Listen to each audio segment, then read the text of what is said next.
అందరికీ నమస్కారం. నేను మీ హేమా సుబ్రహ్మణ్యన్. హోమ్ కుకింగ్ తెలుగుకి స్వాగతం. ఈ రోజు నేను ఎగ్ లవర్స్ అందరి కోసం ఒక మంచి యూనిక్ స్ట్రీట్ ఫుడ్ రెసిపీ చూపించబోతున్నాను. ఇది ఎగ్ కబాబ్. టేస్ట్లో అయితే ఇది అద్భుతంగా ఉంటుంది. సో రండి, దీన్ని ఇప్పుడు ఎలా చేయాలో వెంటనే చూసేద్దాం.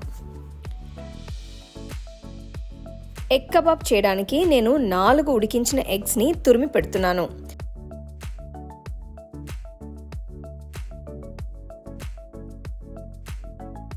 ఇందులో 1 టీ స్పూన్ అంత అల్లం, వెల్లుల్లి, పచ్చిమిర్చి, ఉల్లిపాయ పేస్ట్ వేయాలి.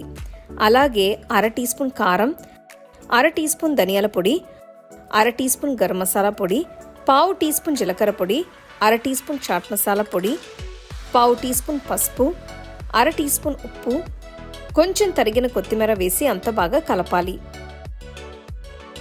దీన్ని లైట్గా ఇలా మెదిపితే సరిపోతుంది. ఇప్పుడు కొంచెం బైండింగ్ కోసం 1 టీ స్పూన్ కార్న్ఫ్లవర్ వేస్తున్నాను.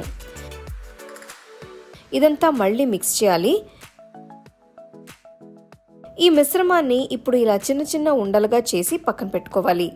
నేను ఎగ్ కబాబ్స్ని తవా ఫ్రై చేయబోతున్నాను కాబట్టి ఒక వెడల్పాంటి తవాలో 1 టేబుల్ స్పూన్ అంత వెన్న వేస్తున్నాను. మీరు కావాలంటే దీన్ని రెగ్యులర్ నాన్ స్టిక్ ప్యాన్లో కూడా చేయొచ్చు. ఈ కబాబ్స్ అన్ని వేసిన తర్వాత కొద్దిగా ఆయిల్ ఎక్స్ట్రా వేస్తున్నాను. అప్పుడే ఇవన్నీ చక్కగా వేగుతాయి. పొయ్యిని మీడియం ఫ్లేమ్లో ఉంచి వీటిని అన్ని వైపులా తిప్పుతూ వేస్తే సమంగా వేగుతాయి. వీటిని బయటికి తీసిన తర్వాత అదే ప్యాన్లో ఇంకొక టేబుల్ స్పూన్ అంత వెన్న వేస్తున్నాను.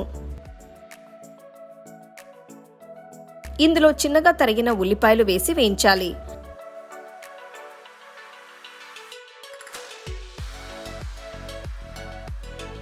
ఆ తర్వాత 1 టీ స్పూన్ అంతా అల్లం, వెల్లుల్లి, పచ్చిమిర్చి, ఉల్లిపాయ పేస్ట్ వేస్తున్నాను.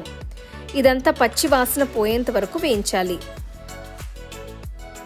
ఇప్పుడు గ్రేవీ తయారు చేయడానికి 1 టొమాటోని ప్యూరే పట్టి ఇందులో వేస్తున్నాను.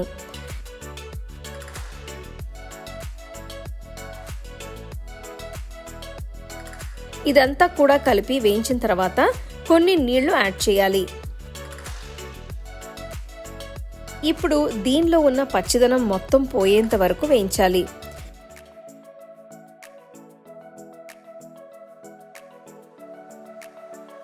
ఇందులో 1/2 టీ స్పూన్ కారం, 1/2 టీ స్పూన్ చాట్ మసాలా పొడి, కొద్దిగా ఉప్పు వేసి మొత్తం అంతా కలపాలి. ఉప్పుని మీరు మీ టేస్ట్కి తగ్గట్టు అడ్జస్ట్ చేసుకోవచ్చు. ఈ గ్రేవీ కనీసం 10 నిమిషాలు వేస్తే బాగుంటుంది. ఆ తర్వాత చిన్నగా తరిగిన కొత్తిమీర వేసి కలుపుతున్నాను. మసాలా తయారైంది కాబట్టి పొయ్యి కట్టేయచ్చు. స్ట్రీట్ స్టైల్ ఎగ్ కబాబ్ తయారైనట్టే. దీన్ని వేడివేడిగా ఇలా నేను చూపించినట్టు సర్వ్ చేసుకుంటే చాలా బాగుంటుంది. తప్పకుండా ఈ రెసిపీని ట్రై చేసి చూడండి. అలాగే నా వీడియోస్ మీరు మిస్ అవ్వకుండా చూడాలంటే హోమ్ కుకింగ్ తెలుగు ఛానల్ని లైక్ చేసి, షేర్ చేసి, సబ్స్క్రైబ్ చేయండి.